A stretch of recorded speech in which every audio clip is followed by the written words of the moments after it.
On Friday, the Rugby Union Six Nations gets underway with a big game between championship contenders Wales and England. But in Wales, research has been taking place into the effects of concussions on players, which is causing increasing concern. Al Jazeera's Lee Wellings reports from Cardiff.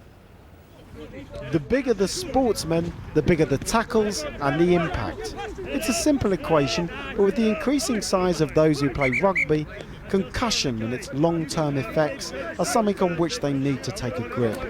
In Wales, a proud rugby nation, Professor Damian Bailey and his team have analysed 280 current and retired players, applying pressure on the brain in controlled laboratory conditions and investigating such areas as the early onset of dementia. Effectively, a concussion is a brain injury that involves a blow to the body or to the head. The issue is that approximately 90% of concussions don't involve a loss of consciousness, so they're very subtle. So these are alternative techniques, if you like, that allow us to have a look into the brain.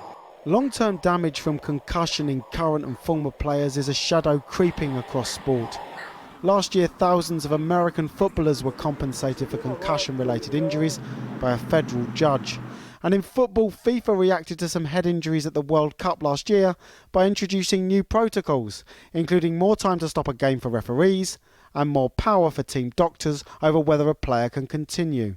But in rugby, contact comes thick and fast. Top English club Saracens have decided to investigate the problem now to provide protection going forward.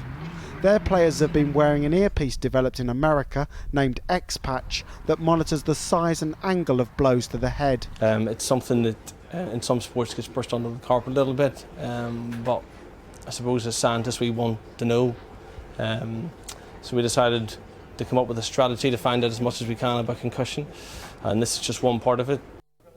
The information will be continually scrutinised, but this is just the start of action that could take years to provide useful numbers. This is World Cup year in rugby union, but first the Six Nations starts with a really big game between Wales and England in Cardiff at the Millennium Stadium. No one will take a step backwards in this one. There'll be mighty collisions, in all probability a few injuries, but is enough being done in rugby and other sports to assess the long-term hidden damage and to protect new generations? Professor Bailey is not looking to tackle the rugby authorities, he's looking to help them, but says they now need to take this ball and run with it. Lee Wellings, Al Jazeera, Cardiff, Wales.